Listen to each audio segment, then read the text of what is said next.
تھوڑی دیر، جتنی دیر آپ سننا چاہیں گے، میں آپ کے سامنے کوئی تقریر نہیں، صرف اپنے دل کا درد پیش کرنے کی سعادت حاصل کرنا چاہتا ہوں۔ میرے بھائیوں، اچھی طرح یاد رکھو، ہر چیز کے تین ادوار ہوتے ہیں، تین ادوار ہوتے ہیں ہر چیز کے۔ مثال کے طور پر ایک پھول، اس کی بھی زندگی کے تین ادوار ہوتے ہیں۔ پھول پہلے کلی بنتا ہے، اور کلی بننے کے بعد مسکراتا ہے، اور مسکرانے کے بعد شام ہوتے ہوتے مرجھا جاتا ہے۔ یعنی کہ کلی بننا اس کا بچپنا تھا، کھل جانا اس کی جوانی تھی، اور اس کے بعد مرجھا جانا اس کا بڑھاپا تھا۔ اسی طرح روزانہ سورج طلوع ہوتا ہے، طلوع ہونے کے بعد سورج سر پر آتا ہے، اور سر پر آنے کے بعد پھر سورج مغرب کی سمت غروب ہو جاتا ہے۔ یعنی کہ آپ یہ کہہ سکتے ہیں کہ طلوع ہونا اس کا بچپنا ہے، شباب پر آنا اس کی جوانی ہے، اور اس کے بعد غروب ہو جانا اس کا بڑھاپا ہے۔ اسی طریقے سے آپ ہر ایک چیز کو دیکھ سکتے ہیں، ہر چیز کو آپ اندازہ کر سکتے ہیں۔ زیادہ مثالیں وقت کی قلت کی وجہ سے نہیں دی جا سکتی، لیکن اتنا ضرور ہے، سب کے تین ادوار ہوتے ہیں، اور ہماری زندگی کے بھی تین ادوار ہیں۔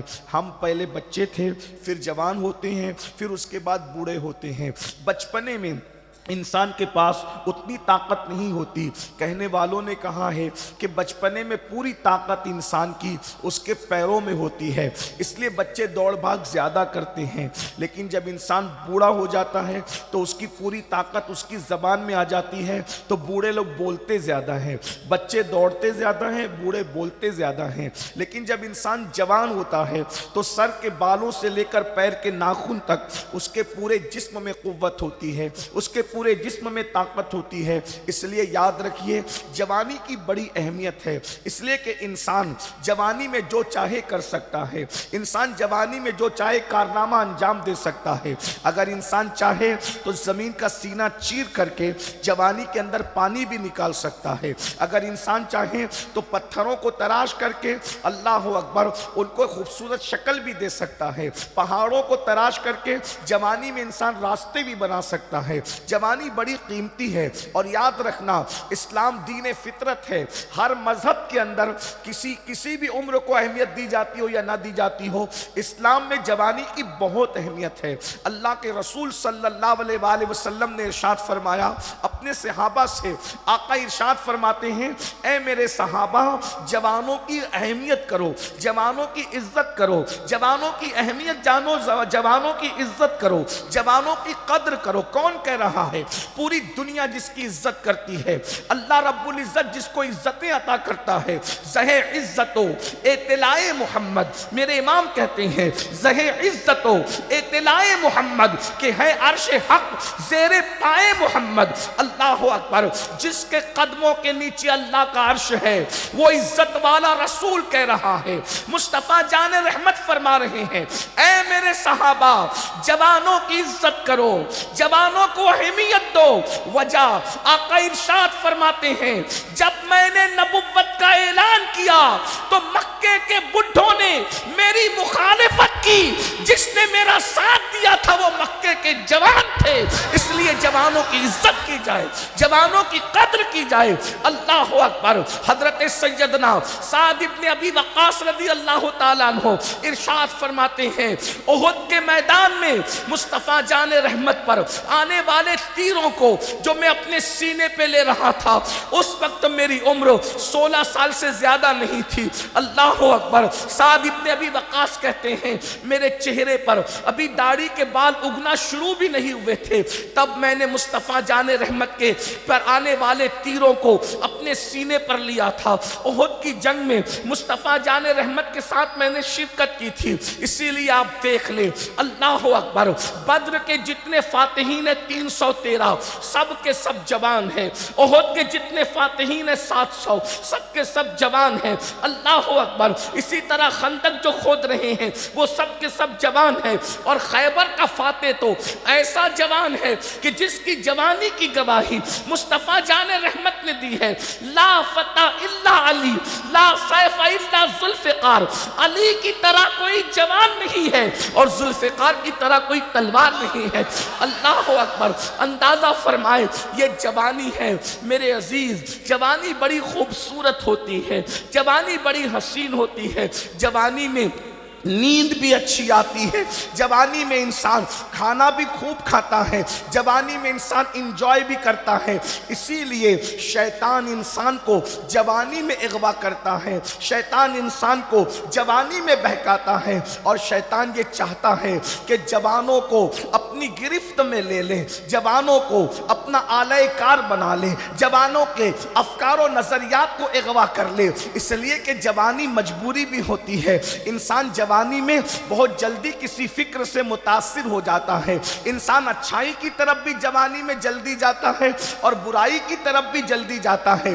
اسی لیے قرآن نے کہا ثم لتسألن یومئذ عن النعیم، قیامت کے دن اللہ تم سے نعیم کے بارے میں پوچھے گا۔ نعیم کے بارے میں مفسرین مختلف اقوال بیان کرتے ہیں، ایک قول یہ بھی ہے ثم لتسألن یومئذ عن النعیم، اللہ تم سے قیامت میں جوانی کے بارے میں پوچھے گا، خاص طور پر جوانی کے بارے میں سوال ہوگا، بتا تو نے اپنی جوانی کو کیسے گزارا، تو نے اپنی جوانی کو کہاں گزارا، تو نے اپنی جوانی کو کس طرح گزارا، جوانی کی راتیں تو نے کہاں گزاری، جوانی کے دن تو نے کہاں گزارے، جوانی کی صبح تو نے کہاں گزاری۔ اب میں آپ سے پوچھتا ہوں، یہاں پر 90% سے زیادہ مجمع جوانوں کا ہے، میری قوم کے جوانوں، منبر پر بھی جو ہے اکثریت جوانوں کی ہے، اللہ اکبر، ناظم سے لے کے ناطخواں تک، ناطخواں سے لے کے منتظمین تک، منتظمین سے لے کے مقررین تک، مقررین سے لے کے سامعین تک، سب کے سب جوان ہے۔ اب میں جوانوں سے سوال کرتا ہوں، خاص طور پر جوانی سے متعلق سوال کیا جائے گا، بتا تو نے جوانی کی راتیں کہاں گزاری۔ اب میں اپنی قوم کے جوانوں سے پوچھتا ہوں، میری قوم کے جوانوں، تھوڑی دیر کے لیے تصور کرو، اللہ کا دربار ہے، خدا تم سے پوچھ رہا ہے، بتا میں نے تجھے جوانی دی تھی، میں نے تجھے قوت دی تھی، میں نے تجھے طاقت دی تھی، میں نے تجھے حسن دیا تھا، میں نے تجھے جمال دیا تھا، تو نے اپنی جوانی کی راتیں کس کام میں گزاری؟ تو ذرا تصور کرو اللہ کو کیا جواب دے سکو گے، رب کی بارگاہ میں کیا جواب دو گے؟ یہی کہ رات کے 3 بجے تک انٹرنیٹ کا مس یوز کرتے تھے اور انٹرنیٹ پر زنا کی فلمیں دیکھتے تھے۔ اللہ اکبر، مجھے بتاؤ اے میری قوم کے جوانوں، جوانی آوارگی کے لیے نہیں، جوانی عیاشی کے لیے نہیں، جوانی پاپ کرنے کے لیے نہیں، جوانی گندی فلمیں دیکھنے کے لیے نہیں، جوانی کس لیے دی گئی ہے؟ قرآن کہتا ہے الذی خلق الموت والحیات لیبلوکم ایکم احسن عملا، ہم نے زندگی اور موت کو پیدا کر کے تمہیں آزمایا ہے کہ کون تھوڑی سی زندگی پا کر اچھا عمل کرتا ہے۔ میری قوم کے جوانوں، یہ جوانی 16 سال میں شروع ہوتی ہے اور 40 سے 50 سال میں ختم ہو جاتی ہے۔ یاد رکھنا، جوانی جانے کے لیے آتی ہے، جوانی کسی کی ہمیشہ رہتی نہیں ہے۔ علامہ ابن رجب حنبلی اپنے رسائل میں لکھتے ہیں کہ جو جوان جوانی کے اندر عیاشی کرتا ہے، گناہ کرتا ہے، زنا کرتا ہے، بدکاری کرتا ہے، گناہ کر کے اللہ کے غضب کو چیلنج کرتا ہے، اللہ اس کو اتنا دردناک بڑھاپا عطا کرتا ہے کہ بڑھاپے میں اللہ اس کی نیند چھین لیتا ہے، نیند کا چین چھین لیتا ہے، اس کا سکون چھین لیتا ہے، اس کی راحت چھین لیتا ہے۔ جاؤ جا کر ان بڈھوں سے پوچھو جو جوانی میں زنا کرتے تھے، جو جوانی میں بدکاریاں کرتے تھے، جنہوں نے جوانی میں عورتوں کے حسن و شباب سے کھیلا تھا، جنہوں نے جوانی میں اللہ رب العزت کے غضب کو چیلنج کیا تھا، آج وہ بستر میں منہ چھپا چھپا کر کے رو رہے ہیں، کوئی ان کا پرسان حال نہیں ہے۔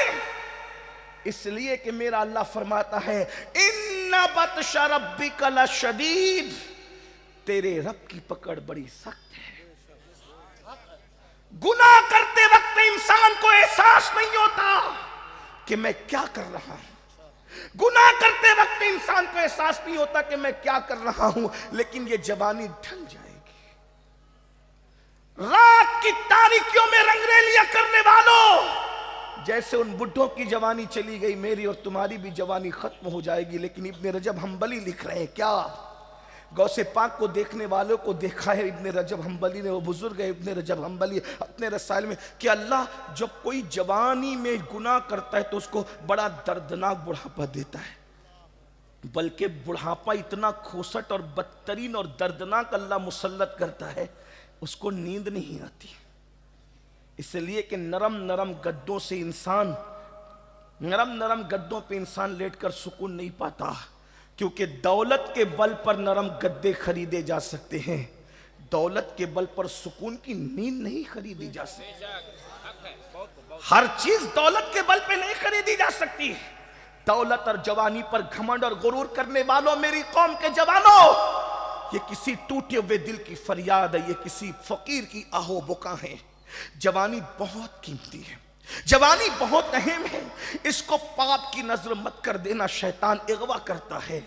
رات کو تارے گنتے ہیں بڈھے لوگ، جا کر کے نیک بڈھوں کی بات نہیں کرتا، وہ میرے سر کا تاج ہے، نیک بوڑھوں کی بات نہیں کرتا، وہ میرے سر کا تاج ہے، ان کی زیارت عبادت ہے۔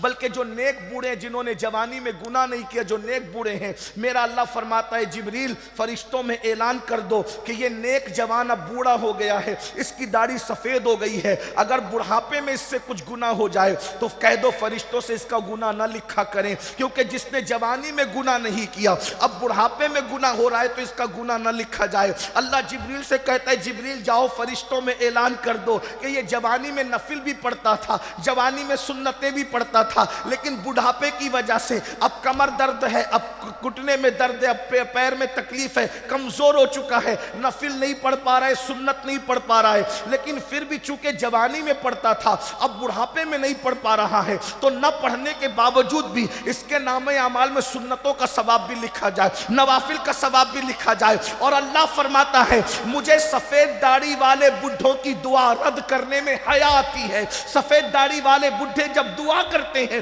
میں ان کی دعا قبول کرتا ہوں۔ میرے بھائیوں لیکن یاد رکھنا، نیک بوڑھے میرے سر کا تاج ہے، لیکن وہ بوڑھے جنہوں نے جوانی میں پاپ کیے، عیاشیاں کی، ہاں پوری زندگی صبح کو شیونگ کرتے تھے، سنت مصطفیٰ جسے داڑھی کہتے ہیں، منڈوا کر کے خوبصورت بننے کے چکر میں، اسمارٹ بننے کے چکر میں گٹر میں پھکواتے تھے۔ جا کر کے ان سے پوچھو اگر انہوں نے توبہ نہیں کی، اگر وہ سدھرے نہیں، اللہ ان پر اتنا دردناک بڑھاپا مسلط کرتا ہے، راتیں تارے گن گن کر گزارتے ہیں، نیند نہیں آتی۔ اور آپ جانتے ہیں بڑھاپے میں دوست کیا کام آئیں گے، بڑھاپے میں تو بیوی بھی ساتھ چھوڑ دیتی ہے۔ ہائے ہائے، جس کی زلفوں کا اسیر بن کر، جس کی زلفوں کا اسیر بن کر فجر کی نماز میں سوتا پڑا رہتا تھا، اب بڑھاپا آیا تو بیوی نے بھی ساتھ چھوڑ دیا۔ اندازہ فرمائے، بچے بھی نہیں پوچھتے، دوست بھی نہیں پوچھتے، احباب بھی نہیں پوچھتے۔ یاد رکھنا گناہ کا انجام بہت بدترین ہے،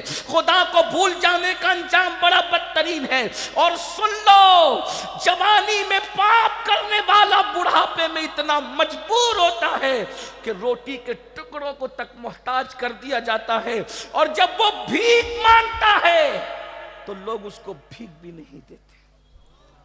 ابن رجب حنبلی فرماتے ہیں کہ سید الطائفہ ہمارے مرشد حضور سیدی سرکار جنید بغدادی رضی اللہ تبارک و تعالی عنہ بغداد کے بازار سے گزر رہے ہیں، ایک بڈھا بھیک مانگ رہا ہے، ایک بڈھا بھیک مانگ رہا ہے، کوئی اس کو بھیک دینے کے لیے تیار نہیں۔ کسی مرید نے کہا مرشد بغداد والے اتنے بے مروت کیسے ہو گئے کہ اس بڈھے کو بھیک دینے کے لیے تیار نہیں؟ تو سید الطائفہ جنید بغدادی نے کہا تھا نہیں، بغداد والوں کا قصور نہیں ہے، اس بڈھے کی زندگی جا کر معلوم کرو، اس نے جوانی میں ضرور پاپ کیے ہوں گے، اس نے جوانی میں ضرور عیاشیاں کی ہوگی، اس نے جوانی میں ضرور گناہ کیے ہوں گے، اسی لیے آج اس کو بھیک نہیں مل رہی ہے۔ جب لوگوں نے جا کر کے تحقیق کی تو پتا چلا واقعی یہ جوانی میں گناہ کرتا تھا۔ میرے بھائیوں، وقت گزرنے کے بعد پچھتانے سے کام نہیں چلتا۔ اللہ اکبر، آج اللہ نے جوانی دی ہے، انٹرنیٹ کی نظر مت کر دینا۔ آج میں آپ سے پوچھنا چاہتا ہوں، مجھے بتاؤ، فیس بک پر بیٹھتے ہو، 2-3 گھنٹے گزار دیتے ہو، مجھے بتاؤ، اللہ اکبر، انٹرنیٹ پر بیٹھتے ہو، 6-8 گھنٹے نظر کر دیتے ہو۔ آج ہر گھر میں وائی فائی لگا ہوا ہے، مجھے کوئی اعتراض نہیں ہے، لیکن لیکن ایک بات آپ سے پوچھنا چاہتا ہوں، واٹس ایپ پر 2-3 گھنٹے، فیس بک پر کئی گھنٹے، پکچروں میں، فلموں میں اور گندی فلموں کی ویب سائٹوں، آپ کو میں بتاؤں اللہ اکبر، جلسوں میں کہنے شرم آتی ہے لیکن کیا کہیں، دل کا درد کہنے پہ مجبور کرتا ہے۔ جب سروے کیا گیا، جب تحقیق کی گئی کہ سب سے زیادہ گندی فلمیں کس ملکوں میں دیکھی جاتی ہے، تو آج سے 70 سال پہلے کلمہ لا الہ الا اللہ کی بنیاد پر جو ملک بنا تھا، سب سے زیادہ گندی فلمیں وہاں دیکھی جا رہی ہے۔ اس کا مطلب جہاں مسلمان زیادہ ہیں، گندی فلمیں وہاں زیادہ دیکھی جا رہی ہے۔ مجھے بتاؤ، عشق مصطفیٰ کا دعویٰ کرنے والوں، تم کہتے ہو قبر میں رسول اللہ کی زیارت ہوگی، جن آنکھوں سے زنا کے مناظر دیکھے ہو، ان آنکھوں سے رسول اللہ کا دیدار کیسے کرو گے؟ جن آنکھوں سے گندی فلمیں دیکھے ہو، ان آنکھوں سے حضور کا دیدار کیسے کرو گے؟ کہیں ایسا نہ ہو قبر میں حضور تشریف لائے اور یہ کہہ کر منہ پھیر کر چلے جائیں تیری آنکھیں اس قابل نہیں ہے کہ تو میرے رخ مدحا کو دیکھ سکے۔ اللہ نہ کرے وہ غیرت والا گنجور رسول اگر ہماری قبروں سے منہ پھیر کر کے چلے جائے، کون مدد کرے گا؟ کون امداد کرے گا؟ ماں نے تو گھر سے ہی چھوڑ دیا تھا، رو رہی تھی لیکن ماں ساتھ نہیں آئی، ماں تو گھر سے ہی چھوڑ گئی، مال تو روح نکلتے وقت ہی چھوٹ گیا، بیٹے آئے منہ پہ مٹی ڈال کر چلے گئے، بھائی آئے منہ پہ مٹی ڈال کے چلے گئے، باپ آیا منہ پہ مٹی ڈال کے چلا گیا، دوست آئے منہ پہ مٹی۔ کوئی آیا قبر میں؟ قبر میں ایک ہی ہستی نے آنا تھا، صرف ایک ہستی، ایک ہی ہستی نے آنا تھا، کسی نے نہیں آنا تھا۔ بڑی معذرت کے ساتھ ہم لوگوں سے اتنا پیار کرتے ہو، ہاتھ چومتے ہو، نظر دیتے ہو، سب کرتے ہو، اللہ تمہیں سلامت رکھے، ہم بھی نہیں آئیں گے، ہم بھی نہیں۔ سچی سچی بات، کوئی مکھن لگانے کی بات نہیں، کیونکہ ہمیں بھی مرنا ہے۔ اگر ہم تمہیں ہتھیلی میں جنت دکھائیں گے ہتھیلی پر، تو ہمیں بھی اللہ کو جواب دینا پڑے گا۔ لیکن سن لو، رات کی تاریکی میں زنا کی فلمیں دیکھنے والوں، عورتوں کے ساتھ ناجائز تعلقات قائم کرنے والوں، لڑکیوں سے ناجائز رشتے بنانے والوں، کوئی نہیں آئے گا قبر۔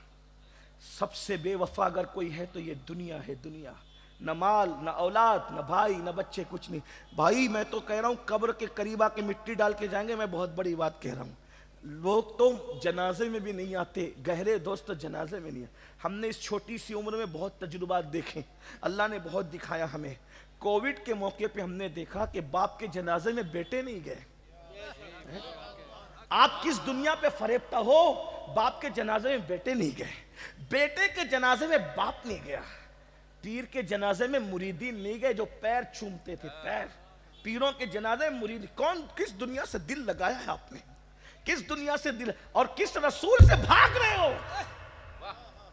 تمہاری قبر میں کوئی نہیں آئے گا ایک ہستی کے سوا، ایک ہستی نے آنا ہے، صرف ایک ہستی نے، صرف ایک ہستی نے آنا ہے۔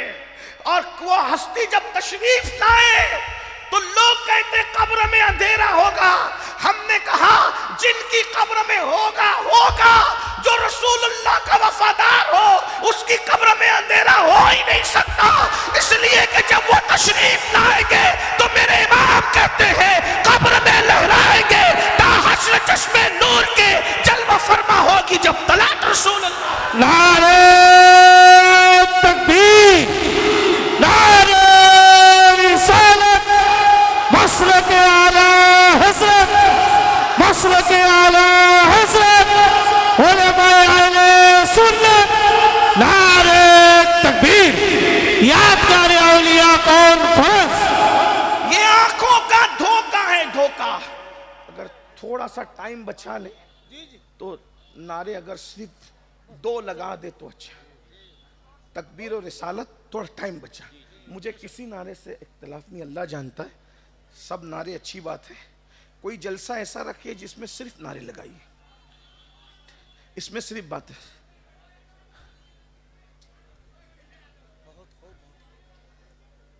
یہ نگاہوں کا دھوکہ ہے، نظر کا دھوکہ۔ یہ سوچتے ہو نا کہ قبر 2 گز زمین ہے، یہ 2 گز زمین نہیں ہے۔ جس کی قبر میں حضور قدم رکھ دیں، جس کی قبر میں حضور قدم رکھ دیں، پھر وہ 2 گز زمین نہیں ہے، پھر وہ زمین کا ٹکڑا بھی نہیں ہے۔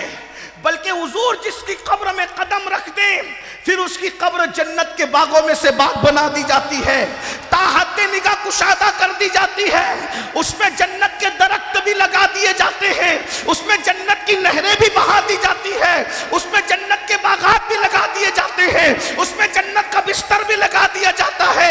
نظر کا دھوکہ ہے 2 گز زمین ہے، وہ 2 گز زمین نہیں، حضور جہاں قدم رکھ دیتے ہیں وہ جنت کے باغوں میں سے ایک باغ بن جاتا ہے۔ اور پھر لوگ کہتے ہیں کہ قیامت میں اٹھے گا 500 سال کے بعد، 1000 سال کے بعد، 200 سال کے بعد، 500 سال کے بعد، 5000 سال کے بعد۔ ہم نے کہا 1000 سال تیرے لیے ہے، جو نبی کو دیکھ کر آنکھ بند کرے گا، ادھر آنکھ بند ہوئی، فرشتے آ کے کہیں گے چلو چلو، جس کو دیکھ کر سوئے تھے وہ محشر کے اندر دولہا بن کر کے آ گیا ہے، اس کو دیکھنے کے لیے چلو۔ پھر نصیر الدین نصیر کہتے ہیں قبر کی نیند سے اٹھنا کوئی آسان نہ تھا، قبر کی نیند سے اٹھنا کوئی آسان نہ تھا، ہم تو محشر میں انہیں دیکھنے آئے ہوئے ہیں، انہیں دیکھ کر سو گئے، ان کو دیکھنے کے لیے بیدار ہو۔ یہ موت سے محشر ہے، یہ موت سے محشر ہے، اسی کو مومن کی موت۔ لیکن یہ کس کے لیے ہے؟ صرف وفادار۔ یہ کس کے لیے ہے؟ صرف وفادار کے لیے۔ اسی لیے دنیا میں غداروں کا عرس نہیں ہوتا، دنیا میں صرف وفاداروں کا عرس ہوتا۔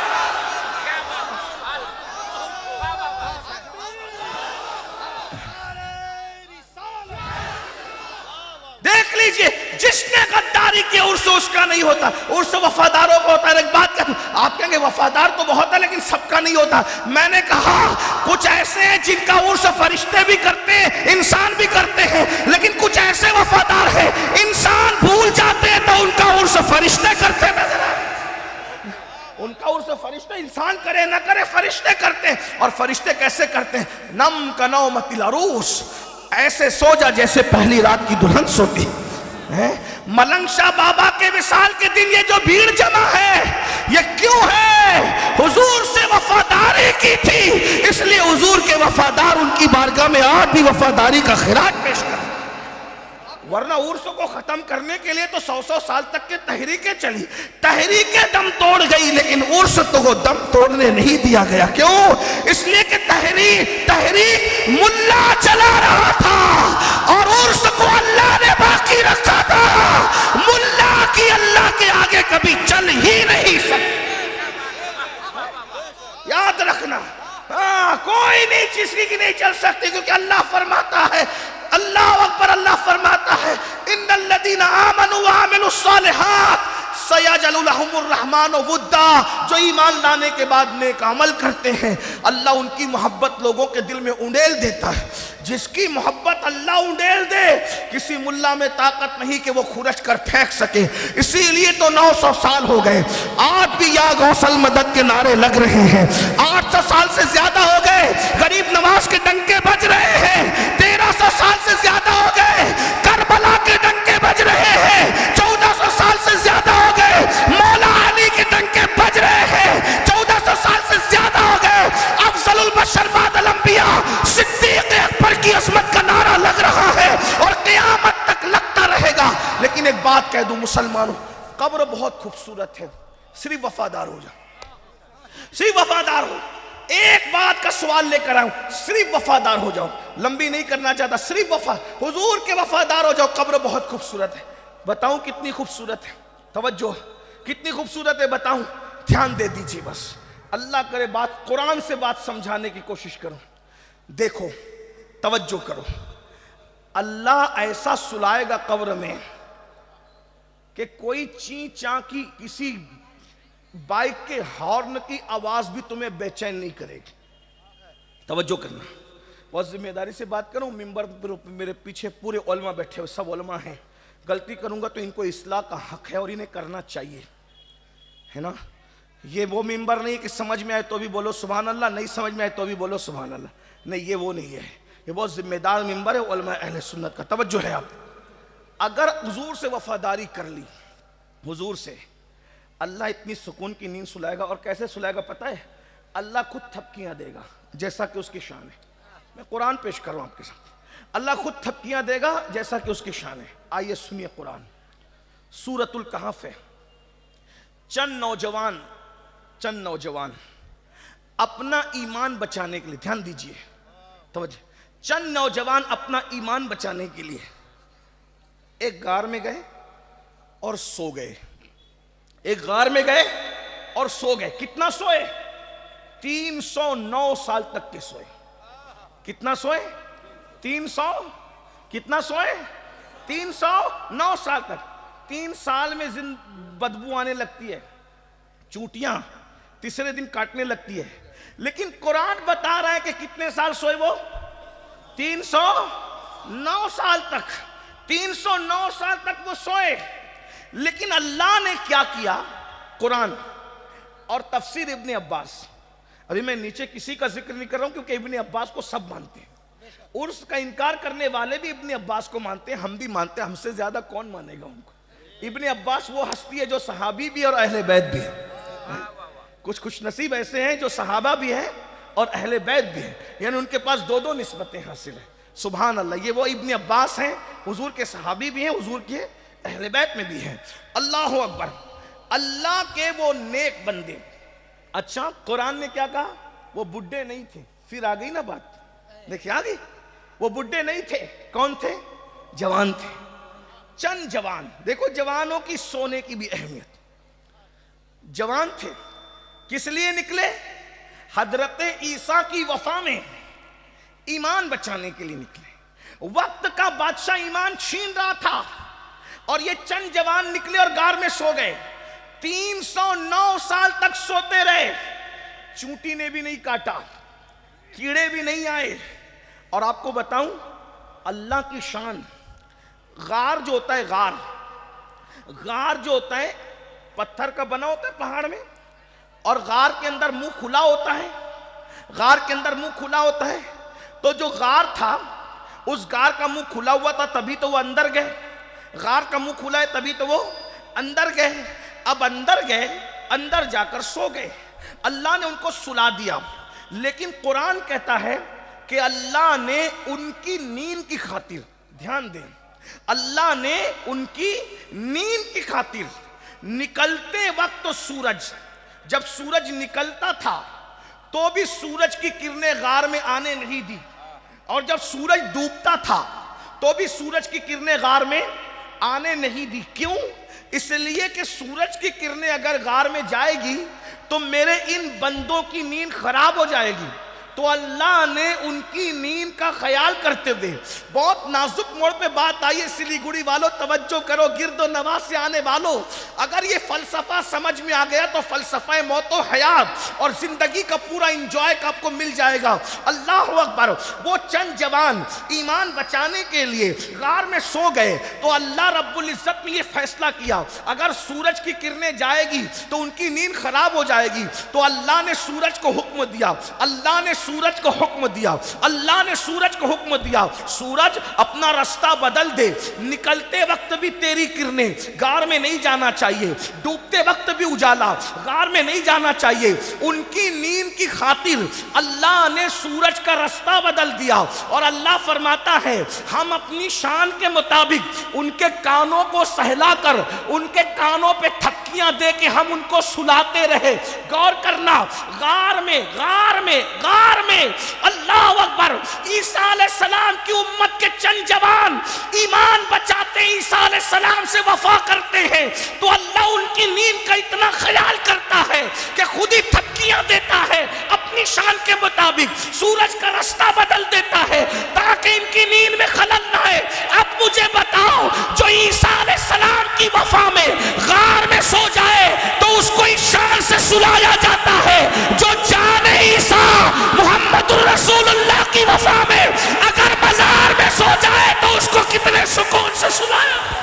نعرہ تکبیر، نعرہ رسالت. بات اتنی ہے کہ حضور سے وفا کر لو، بس ایک حضور سے وفا کر لو. انہیں جانا، انہیں مانا، نہ رکھا گیا ایسے کام. للہ الحمد میں دنیا سے مسلمان گیا. حضور سے وفا کر. اب حضور سے وفا کیا؟ حضور سے وفا کیا؟ ایک بات کہوں، سوچو یہی حضور سے وفا ہے کہ جن آنکھوں سے رسول اللہ کی زیارت کرنی ہے ان آنکھوں سے تم زنا کی فلمیں دیکھ رہے ہو. کون کون دیکھتا ہے مجھے نہیں معلوم، میں صاحب کشف نہیں، لیکن اتنا ضرور جانتا ہوں قبر میں حضور کو کیا منہ دکھاؤ گے. اگر حضور منہ پھیر کر چلے، کوئی نہیں آئے گا قبر، اگر حضور منہ پھیر کر چلے گئے، بتاؤ دنیا کے سامنے عزت دار بننے والوں، دنیا کے سامنے عظیم انسان بننے والوں، سفید کپڑے پہن کر، اچھی داڑھی رکھ کر، اچھی ٹوپی پہن کر، اچھے اچھے القابات کے ساتھ اگر آپ نے دنیا کے سامنے اچھے بنے اور راتوں کی تنہائیوں میں پاپ کرتے رہے، راتوں کی تنہائیوں میں گناہ کرتے رہے، راتوں کی تنہائیوں میں جرائم کرتے رہے، ہر انسان اپنے آپ کو اچھی طرح جانتا ہے، اپنے من میں ڈوب کر باجا سراغ زندگی، تو اگر میرا نہیں بنتا نہ بن، اپنا تو بن. یاد رکھنا یہ جوانی گزر جائے گی، پھر کہتا ہوں یہ جوانی گزر جائے گی، بڑھاپے میں پچھتاؤ گے، بڑھاپے میں پچھتاؤ گے، بھیک بھی نصیب نہیں ہوگی، روٹی کے ٹکڑے کو لوگ ترس جاتے ہیں جوانی میں پاپ کرنے والے. میری قوم کے جوانوں، اس لیے آج آپ کو پیغام دیا جاتا ہے، حضور سے وفا کرو گے تو سکون سے قبر میں سو گے. حضور کی وفا جب قبر میں سکون عطا کر سکتی ہے تو حضور کی وفا دنیا میں سکون کیوں نہیں عطا کر سکتی؟ آپ کہیں گے سید کیا ہم لوگ وفادار نہیں؟ میں نے کہا یہ فیصلہ میں نہیں کرتا اور یہ فیصلہ تم بھی نہیں کر سکتے، یہ فیصلہ تو حضور نے کرنا ہے. اب ایک سوال کرتا ہوں، مجھے بتاؤ حضور کے وفادار ہونے کا دعویٰ ہے، ذرا یہ بھی تو بتاؤ کیا کوئی اپنے محبوب کی آنکھوں کی ٹھنڈک بھی چھینتا ہے؟ کیا کوئی اپنے محبوب کی آنکھوں کی ٹھنڈک بھی چھینتا ہے؟ حضور سے وفاداری کا دعویٰ کرنے والوں، نبی کے نام پہ جان دینے کی بات کرنے والوں، مجھے ایک سوال کا جواب دو، اپنے ضمیر کی عدالت میں خود کھڑے ہو کر کے اپنے آپ کو جواب دو، کیا اپنے محبوب کی آنکھوں کی ٹھنڈک کوئی چھینتا ہے؟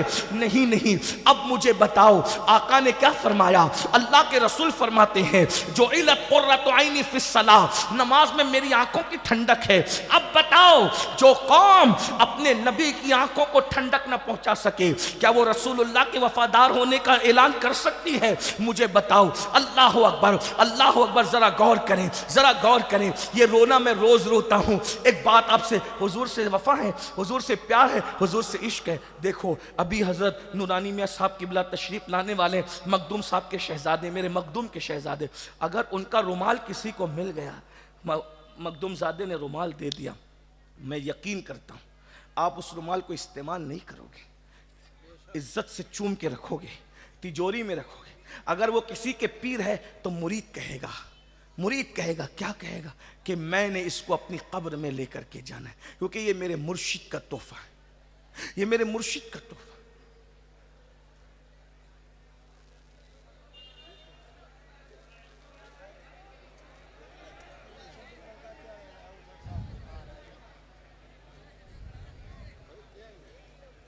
تو یہ لوگ شور کر رہے ہیں نا سب. اگر آپ سننا چاہتے ہیں تو اب میں کچھ کہوں یا آپ لوگ شور کریں، پھر کوئی بات، کوئی مسئلہ نہیں.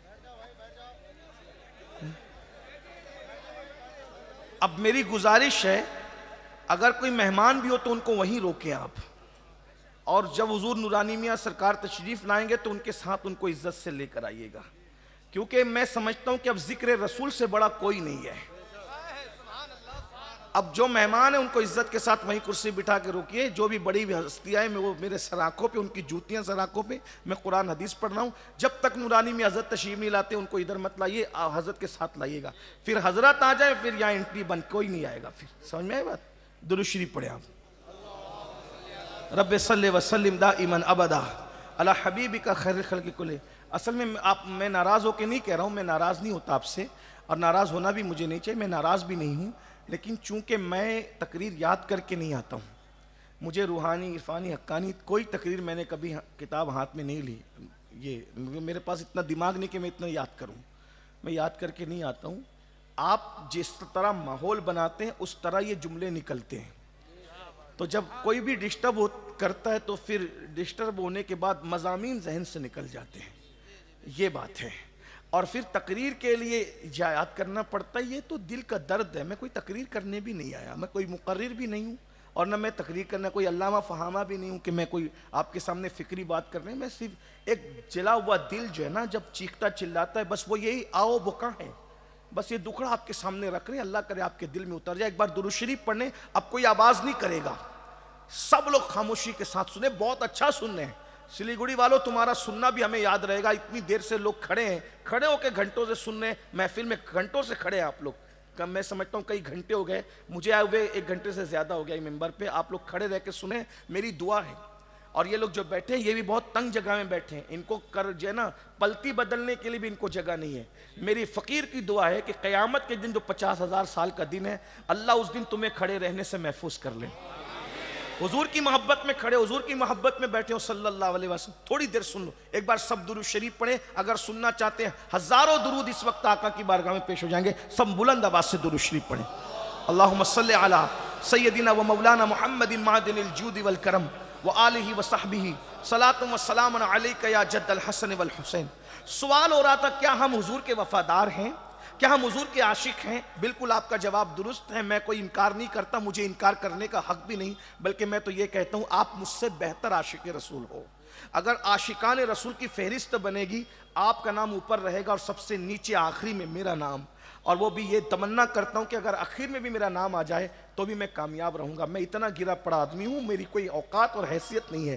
لیکن ایک سوال کرنا ہے اپنے آپ سے, اپنے ضمیر کی عدالت میں کھڑے ہو کر, اپنے دل سے, اپنے دل کو جج بنا کر, اپنے دل کو مفتی بنا کر, اپنے دل کو قاضی شرع بنا کر, اپنے دل کو قاضی القضات بنا کر کے, یہ چیف جسٹس بنا کر, اپنے دل کو فیصل بنا کر پوچھئے کہ ہم عاشق رسول ہیں, کیا ہم حضور کے وفادار ہیں. اب آپ سے ایک سوال کرتا ہوں, میرے بھائی بتا, ذرا غور کر.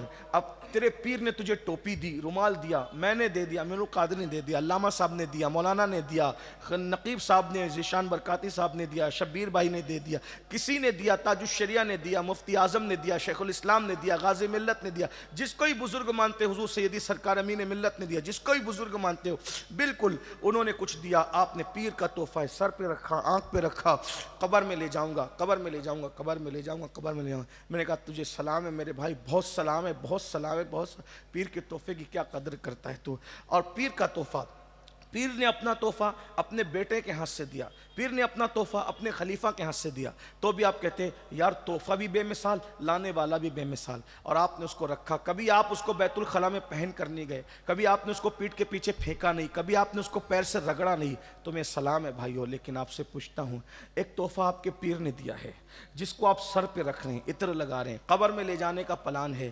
بچے ہاتھ لگاتے ہیں تو چیخ پڑتے ہو, اے دور ہٹ, بچوں کی کام نہیں, وہاں ہاتھ نہیں لگانا. بیوی ہاتھ لگاتے تو کہا دور ہٹ, وہاں ہاتھ نہیں لگانا. اب آپ سے پوچھتا ہوں, پیر کے بھی تحفے کی اتنی قدر ہے, کیا اللہ کے دیے ہوئے تحفے کی بھی اتنی ہی قدر ہے؟ اللہ نے بھی تو ایک تحفہ دیا آپ کو, حضور کے وفادار ہونا, اللہ نے بھی ایک تحفہ دیا. توجہ ہے, بس یہ دل کی آواز ہے. اللہ نے بھی ایک تحفہ دیا تمہیں. پیر کا تحفہ قبر میں کام آئے گا کہ نہیں آئے گا؟ پوری ذمہ داری سے کہہ رہا ہوں, کسی کو ناراض ہونا ہے تو 1000 بار ہو جائے, لیکن میں پوری ذمہ داری, پیر کا تحفہ قبر میں کام آئے گا کہ نہیں آئے گا, اس کی کوئی گارنٹی نہیں ہے. کام بھی آ سکتا ہے, نجات بھی ہو سکتی ہے, اور اگر اللہ چاہے تو کام نہیں بھی آ سکتا, اللہ کی چاہت پر ہے. کیونکہ میرے پاس ایک دلیل ہے, توجہ کرنا, کہ عبداللہ ابن ابی رئیس المنافقین مرا تو وہ رسول اللہ کا جبہ اس کو پہنایا گیا, مگر حضور نے فرمایا میرا جبہ اس کو پہنایا تو گیا ہے لیکن میرا جبہ اس کو کام نہیں آئے گا قبر میں. وجہ, توجہ دھیان دیجئے, حضور کا جبہ اس کو کام نہیں آئے گا قبر میں. وجہ, کیونکہ جبہ تو پہنا لیکن وہ حضور کا وفادار نہیں تھا. اصل چیز وفا پر ہے. جب رسول اللہ کا جبہ پہننے والا رسول اللہ کا وفادار نہ ہو تو اس کو نبی کا جبہ کام نہیں آتا. تو اگر پیر کا تبرک لے جانے والا نبی کا وفادار نہ ہو تو پیر کا تبرک اس کو کیا قبر میں کام آئے؟ بات رسول اللہ کی وفا کی ہے بس. ارے حضور سے وفا نہیں ہے تو نماز بھی کام نہیں آنا, روزے بھی کام نہیں آنا, کوئی عمل بھی کام نہیں آنا. اصل چیز حضور کی وفا ہے. لیکن آپ بات سنیے, پیر نے تحفہ دیا تو سر آنکھوں پہ رکھتے ہو, اللہ نے بھی تحفہ دیا, اس کی کیا عزت کی آپ نے, اس کی کیا قدر کی آپ نے. اور تحفہ اللہ نے دیا, اور کس کے ہاتھوں سے دیا؟ تحفہ اللہ نے دیا اور کس کے ہاتھوں سے دیا؟ تحفہ اللہ کا ہے, اس تحفے کو نماز کہتے ہیں۔ اللہ نے معراج میں لامکاں پہ بلا کے محبوب سے کہا محبوب اتنی دور آئے ہو، صرف سمجھانے کے لیے بطور مفہوم عرض کر رہا ہوں، اتنی دور آئے ہو، اتنا لمبا سفر کیا، سفر سے لوٹنے والے کے لیے سنت ہے، سفر سے لوٹنے والے کے لیے سنت ہے کہ جب گھر لوٹے تو کوئی نہ کوئی تحفہ لے کر کے لوٹے۔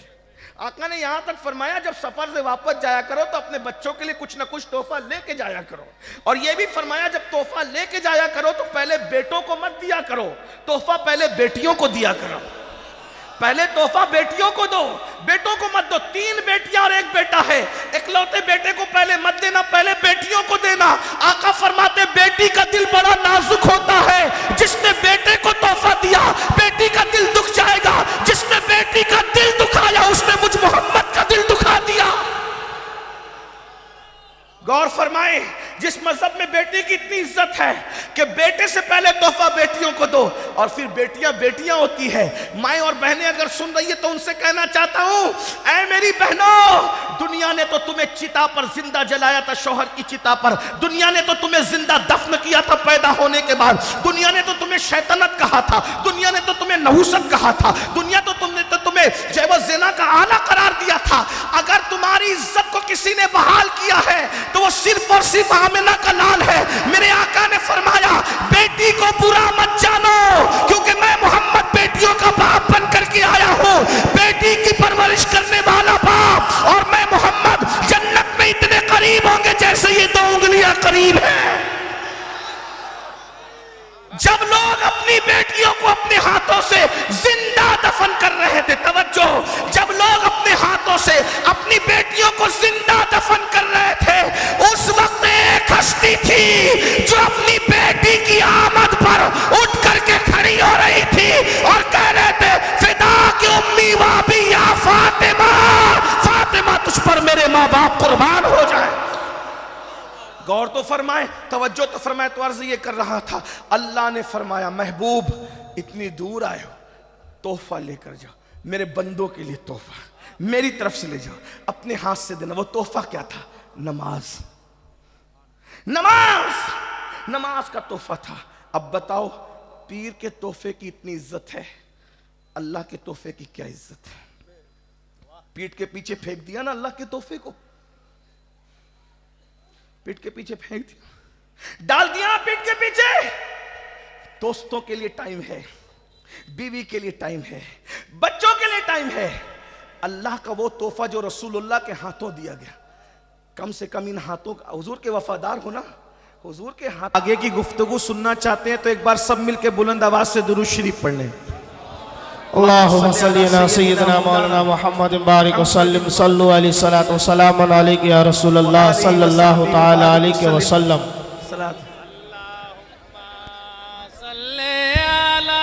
سیدنا مولانا محمد وعلی آلہ سیدنا مولانا محمد۔ ماشاءاللہ ہمارے مخدوم زادے، مخدوم ابن مخدوم، شہزادہ حضور مخدوم سمنا، فخر الخطبہ، خطیب ابن خطیب ابن خطیب، عالم ابن عالم ابن عالم، حضرت علامہ الشاہ سید نورانی میاں صاحب قبلہ تشریف لا چکے ہیں، اور اب یہ وقت حضرت کا ہے، لیکن چونکہ لائٹ بند ہو گئی تھی تو مجھے کہا گیا ہے کہ میں تھوڑی سی گفتگو اور کروں اور آپ اس کو سنیں۔ جی ہاں، درود شریف پڑھیں سب مل کے بلند آواز سے۔ اللہم صلی علی سیدنا و مولانا محمد معدن الجود والکرم والہ الکرام اجمعین، صلاۃ و سلام علیک یا جد الحسن والحسین وعلی آلک و اصحابک یا جد الغوث الثقلین۔ تو بات یہ چل رہی تھی حضور کی وفا کی، کہ اللہ کے رسول صلی اللہ علیہ وآلہ وسلم سے جو وفا کر لے، پھر یہ بات نکلی کہ وفا کی نشانی کیا ہے؟ ہر ایک کے دیے ہوئے تحفے کی قدر کرتے ہو۔ جو تحفہ اللہ نے اپنے محبوب صلی اللہ علیہ وآلہ وسلم کے ہاتھوں سے شب معراج ہمیں بطور تحفہ دیا، جسے نماز کہتے ہیں، دوستوں کے لیے ٹائم ہے، انٹرنیٹ کے لیے ٹائم ہے، محفلوں کے لیے ٹائم ہے، نماز کے لیے ٹائم نہیں۔ اور یاد رکھنا اللہ کے رسول صلی اللہ تعالی علیہ وسلم کا ارشاد سنو، آقا کریم صلی اللہ علیہ وآلہ وسلم ارشاد فرماتے ہیں، اللہ کے پیارے محبوب کا فرمان ہے کہ جس نے جان بوجھ کر نماز کو ترک کر دیا، دھیان سے سننا، حضور سے عشق کا دعویٰ کرنے والوں، آقا سے محبت کا دعویٰ کرنے والوں، آقا سے پیار کا دعویٰ کرنے والوں، انکار نہیں ہے کہ تم عاشق رسول ہو، یقیناً عاشق رسول ہو، لیکن بتاؤ اللہ کے حبیب علیہ الصلوۃ والتسلیم فرماتے ہیں جس نے جان بوجھ کر نماز چھوڑ دیا وہ میرے ذمے سے باہر ہو گیا، قیامت کے دن اس کے ساتھ میرا کوئی وعدہ نہیں ہے۔ اللہ کے بندو ذرا سوچو، جس سے حضور علیہ الصلوۃ والتسلیم بیزاری کا اظہار فرمائے۔ سیدنا ابو ہریرہ رضی اللہ تبارک و تعالیٰ نے ارشاد فرماتے ہیں کہ اللہ کے رسول علیہ السلام مجھ سے کہا کرتے تھے، اے ابو ہریرہ بے نمازی کی صحبت میں نہ بیٹھا کرو، اس لیے کہ جہاں بے نمازی ہوتا ہے مسلسل اللہ کی لعنتیں اس پر برستی رہتی ہے۔ اللہ اکبر، جن کی صحبت میں بیٹھنے سے اللہ کے رسول علیہ السلام اپنے صحابہ کو منع کریں، آپ مجھے بتائیں وہ بے نمازی ہے۔ مسجدوں کو ویران کر کے مصطفیٰ جان رحمت کے دل کو تکلیف پہنچانے والوں، اللہ کے حبیب علیہ السلام نے ایک مرتبہ اپنے صحابہ سے کہا، اے میرے صحابہ یہ اللہ کی بارگاہ میں دعا کرو کہ کوئی بدبخت نہ رہے، کوئی محروم نہ رہے، اللہ سب کو بدبختی سے بھی بچائے، محرومی سے بھی بچائے۔ صحابہ کرام سے یہ کہنے کے بعد آقا ارشاد فرماتے ہیں، کیا تم مجھ سے نہیں پوچھو گے کہ بدبخت کسے کہتے ہیں، محروم کسے کہتے ہیں؟ ذرا دھیان سے سننا، جو رسول ہر امتی کا بخت ہے، اللہ اکبر، وہ رسول جو ہماری قسمت ہے، وہ رسول اللہ اکبر جو ہمارے مقدر میں لکھی ہوئی ہماری گویا کے تقدیر ہے۔ اسی لیے تو حضور کے امتی کو ہم بد نصیب نہیں کہہ سکتے، کیونکہ جس کے نصیب میں آمینہ کا نام لکھا ہو اس سے بڑھ کر نصیب والا کون ہو سکتا ہے؟ ہمارا نصیب ہمارا رسول ہے، لیکن وہی حضور فرما رہے ہیں، اے میرے صحابہ دعا کرو کوئی بدبخت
کر کے بات پوری کر لوں۔ یاد رکھنا جوانی کا صحیح استعمال کرو، جوانی کا مس یوز نہ کرو، جوانی میں اللہ کی عبادت کرو، اس لیے کہ اللہ کو جوان بھی پسند ہے اور جوانی کی عبادت بھی پسند ہے۔ آج سے پہلے اگر کچھ بھی کیا ہے، کچھ بھی کیا، توبہ کر لو۔ اللہ تعالیٰ ارشاد فرماتا ہے، جمع الجوامع ایک کتاب ہے، اس کتاب میں یہ حدیث موجود ہے، اللہ پاک حدیث قدسی میں فرماتا ہے، جس جوان کو میں خوبصورتی دوں، دھیان سے سنیں، سب خوبصورت ہو، یاد رکھنا اگر رنگ سانولا ہے تو یہ خوبصورتی کے خلاف نہیں ہے، کیونکہ جس کو قدرت چار قسمیں اٹھا کر جس کے حسن کو بیان کرے اس سے خوبصورت کون ہو سکتا ہے؟ اللہ فرماتا ہے وَالتین وَالزیتون وَطُورِ سینین وَهَذَا الْبَلَدِ الْأَمِينَ لَقَدْ خَلَقْنَا الْإِنسَانَ فِي أَحْسَنِ تَقْوِيمٍ۔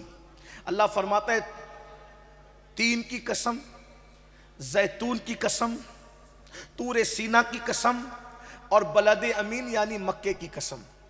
تفسیری ترجمانی یہ ہو سکتی ہے ولادت گاہ ابراہیم کی قسم، ولادت گاہ عیسیٰ کی قسم، ولادت گاہ موسیٰ کی قسم اور ولادت گاہ محبوب کی قسم۔ لوگ کہتے ہیں میلاد کہاں سے ثابت ہے؟ میں نے کہا جن کے میلاد گاہوں کی قسم قرآن اٹھاتا ہے، اب یہ میلاد نہیں تو پھر میلاد کس چیز کا نام ہے؟ اور ایک تفسیری قول اور بھی بیان کر دوں، تین سے مراد صدیق اکبر، زیتون سے مراد عمر ابن خطاب اور طور سینا سے مراد عثمان غنی اور بلد امین سے مراد مولا علی۔ تب یہ کہہ سکتے ہیں ابو بکر کی قسم، عمر کی قسم، عثمان کی قسم، علی کی قسم، چار قسمیں اٹھا کر کے پھر کہا جا رہا ہے لَقَدْ خَلَقْنَا الْإِنسَانَ فِي أَحْسَنِ تَقْوِيمٍ، ہم نے انسان کو بہت خوبصورت بنایا۔ انسان بہت خوبصورت ہے، فرشتوں کے پاس بھی وہ حسن نہیں ہے جو اللہ نے حضرت انسان کو عطا فرمایا ہے، اس لیے کہ اگر اللہ کی مخلوق میں انسان سے زیادہ خوبصورت کوئی ہوتا تو اللہ اپنے محبوب کو اسی لباس میں بھیجتا۔ اللہ نے محبوب کو لباس بشر میں بھیج کر بتا دیا تجھ سے زیادہ خوبصورت کوئی نہیں ہے۔ یہیں آ کر کچھ مولویوں کو ٹھوکر لگی، نبی کو لباس بشر میں دیکھ کر انہوں نے کہا نبی چھوٹا ہے کیونکہ لباس بشر میں ہے۔ ہم نے کہا نظریں بدل گئی تو نظارے بدل گئے۔ نبی کو لباس بشر میں مولوی نے دیکھا تو نبی چھوٹا نظر آیا، اور ہم نے لباس بشر میں دیکھا تو ہمیں لباس بشریت کی معراج کا اندازہ ہو گیا، اور بے دم شاہ وارسی کا دمدار شعر یاد آ گیا، اب آدمی کچھ اور ہماری نظر میں ہے، اب آدمی کچھ اور ہماری نظر میں ہے، جب سے سنا ہے یار لباس بشر میں ہے، جب سے سنا ہے یار لباس بشر میں ہے، ہمیں پتا چل گیا لباس بشریت کتنا عظیم لباس ہے کہ اللہ نے حقیقت محمدی کو لباس بشر پہنا کر کے بھیج دیا۔ اس لیے تم سب خوبصورت ہو، لیکن قرآن کیا کہہ رہا ہے؟ ثم رددناہ اسفل سافلین۔ اگر تم نے جوان کی قدر نہیں کی، اگر تم نے جوانی کی قدر نہیں کی تو اللہ تمہیں بڑھاپے کے عمیق غار میں ڈھکیل دے گا۔ آپ سوچتے ہیں کیا کوئی ایسا بھی ہے جس کو بڑھاپا نہیں آتا؟ علامہ ابن رجب حنبلی اپنے رسائل میں لکھتے ہیں کہ علامہ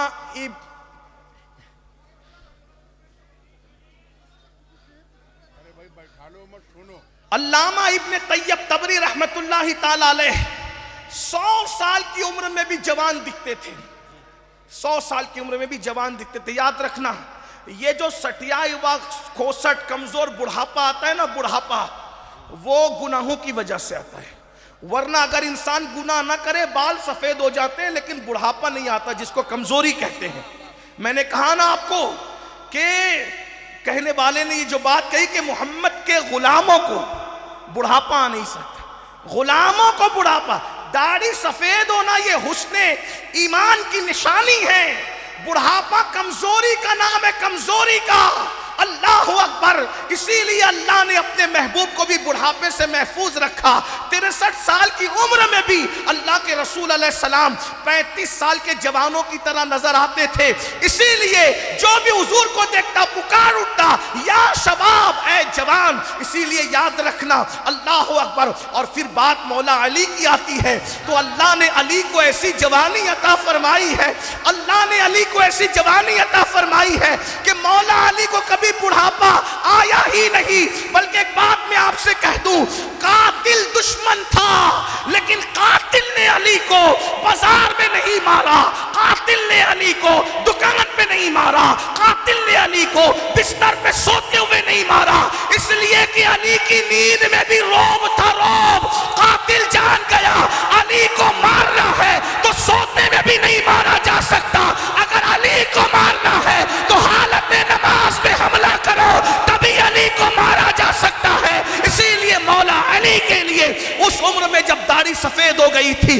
قاتل نے ٹکرانے کی کوشش نہیں کی کیونکہ اللہ نے علی کو وہ جوانی عطا کی تھی کہ ان کو کبھی بڑھاپا آیا ہی نہیں۔ میرے آقا فرماتے ہیں لا فتح الا علی، لا سیف الا ذوالفقار، علی کی طرح کوئی جوان نہیں ہے، ذوالفقار کی طرح کوئی تلوار نہیں۔ ابن رجب حنبلی لکھتے ہیں ابن طیب طبری سے پوچھا گیا 100 سال کی عمر میں آپ کو بڑھاپا نہیں آیا، وجہ؟ ابن طیب طبری فرماتے ہیں میں نے جوانی میں اپنے آپ کو گناہوں سے بچایا اور اللہ نے مجھے بڑھاپے سے محفوظ فرما لیا۔ طاقت بہت ہوگی، لوگ کیا کہتے ہیں، میں انکار بھی نہیں، گھی کھاؤ، کاجو کھاؤ، بادام کھاؤ، پستہ کھاؤ، مغزیات کھاؤ، مقوی غذائیں کھاؤ، طاقت رہے گی۔ میں ایک سوال کرتا ہوں، انکار نہیں، کھاؤ، لیکن جن کے گھر میں ایک مہینہ چولہا نہیں جلتا تھا ان کو کون سے ڈرائی فروٹ نصیب ہوں گے؟ جن کو روٹی نہیں تھی کھانے کے لیے وہ ڈرائی فروٹ کب کھاتے؟ لیکن طاقت کتنی تھی، کتنی طاقت تھی۔ ایک دن میرے مولا علی مرتضیٰ کی ڈھال گر گئی، پوری زندگی میں ایک ہی بار ڈھال گری۔ میں خیبر نئے انداز سے پڑھنے لگا ہوں، توجہ فرمائیں، علی کا بیٹا موجود ہو تو پھر میں خیبر نئے انداز سے پڑھنے لگا، توجہ فرمائیں، غور کرتے ہیں آپ، پوری زندگی میں مولا علی کی ایک ہی بار ڈھال گری، بس ایک بار۔ اور وہ کون سا مقام تھا؟ وہ مقام خیبر تھا۔ کبھی کبھی لوگ خیبر بیان کرتے بھی اتنا کہتے ہیں کہ مرحب نے حملہ کیا تو علی کا کچھ نہیں ہوا۔ میں یہ خلاف واقعہ بات ہے، ہم لوگ غلو کرنے والے لوگ نہیں ہیں۔ ہم کہتے ہیں کہ مولا علی کو تلوار لگی اور پیشانی زخمی ہوئی اور پوری زندگی آپ کی پیشانی پر وہ نشان رہا۔ مرحب تھا، 1000 پہلوانوں کے برابر سمجھا جاتا تھا، چمڑے پہ کھڑا ہوتا، چمڑا کھینچ لیا جاتا، چمڑا پھٹ جاتا، لیکن مرحب اپنی جگہ سے ہٹتا نہیں تھا۔ مرحب اتنا طاقتور، اس نے حملہ کیا اور مولا علی تھے بہت خوبصورت، بہت خوبصورت تھے بھائی۔ یہ جو پیون لگائے جاتے ہیں نا ٹاٹ میں، کہ وہ تو بہت خوبصورت نہیں تھے، یہ ابن تیمیہ کی غلاظت کی وجہ سے ہے، ورنہ علی کے تو آج بھی بیٹے اتنے خوبصورت ہیں۔ 1400 سال گزرنے کے بعد علی کے حسن کو اگر دیکھنا ہے تو ان کے بیٹوں میں دیکھ لو۔ اور ایک بات بتاؤں، دنیا میں ایک بندہ ایسا گزرا ہے جو مرد ہو کر بھی برقع پہنتا تھا۔ دنیا میں ایک مرد ایسا گزرا ہے جو مرد ہو کر بھی برقع پہنتا تھا۔ آپ نے برقع ہمیشہ عورتوں کو پہنتے دیکھا ہوگا، لیکن ایک مرد تاریخ میں ایسا بھی ملتا ہے جو مرد ہو کر برقع پہنتا تھا، اور وہ کسی اور خاندان کا نہیں تھا، وہ بھی میرے مولا علی مرتضیٰ کے خاندان کا شہزادہ تھا۔ وہ برقع کیوں پہنتا تھا؟ اس لیے کہ وہ اتنا خوبصورت تھا کہ اس کو کافر بھی دیکھتے تھے تو دیکھتے رہ جاتے تھے، اور کافر دیکھ کر کے مسلمان ہو جاتے تھے۔ اس خوبصورت لڑکے، اس خوبصورت شہزادے کو دنیا امام علی رضا کے نام سے جانتی ہے۔ وہ اپنے چہرے پہ نقاب ڈال کے چلا کرتے تھے۔ آپ کو اتنا بتا دوں خوبصورت کتنے تھے میرے بھائیوں، ایک مرتبہ ایک 4 سال کا مجوسی کا بچہ، ایک 4 سال کا مجوسی کا بچہ دیکھ رہا ہے کہ بغداد میں ایک بندہ چہرے پہ نقاب ڈال کے گھوڑ سوار جا رہا ہے، بغداد کے لوگ اس کے پیچھے بھاگ رہے۔ تو اس ڈنڈے سے بچے نے پوچھا، او بغداد کے سنجیدہ لوگوں، تم کیوں بھاگ رہے ہو؟ اللہ اکبر۔ لوگوں نے کہا یہ ہمارے نبی کا شہزادہ ہے، اس کے پیچھے بھاگ رہے ہیں۔ کہا دیکھا، ارے اس نے تو چہرے پہ نقاب ڈالا ہے۔ کہا چہرہ ہی تو دیکھنے بھاگ رہے۔ تو ننھے سے 4 سال کے مجوسی کے بچے نے کہا اس کے چہرے میں رکھا کیا ہے جو تم اس کے پیچھے بھاگ رہے ہو؟ کسی سنجیدہ انسان نے کہا تو ہی جا کے چہرہ دیکھ لے، چہرے میں رکھا کیا ہے؟ وہ 4 سال کا مجوسی کا بچہ امام علی رضا کے پیچھے بھاگا، اور بھاگنے کے بعد چہرے سے نقاب الٹا گیا۔ تو اللہ اکبر، وہ 4 سال کا بچہ علی رضا کا حسن دیکھ کر کے کہتا ہے کیا کوئی اتنا بھی خوبصورت ہو سکتا ہے؟ آج کے بعد میں نے ماں کو بھی چھوڑ دیا، باپ کو بھی چھوڑ دیا، اپنا مذہب بھی چھوڑ دیا۔ تو ہی میرا مذہب ہے، تو ہی میرا مسلک ہے، تو میری ماں ہے، تو میرا باپ ہے۔ اور قدم پکڑ کے کہا آج کے بعد سب کچھ میرا تو ہی ہے۔ امام علی رضا نے کہا تو نے مجھے ماں کا، تو نے مجھے باپ کا، ہمارے محمد ہے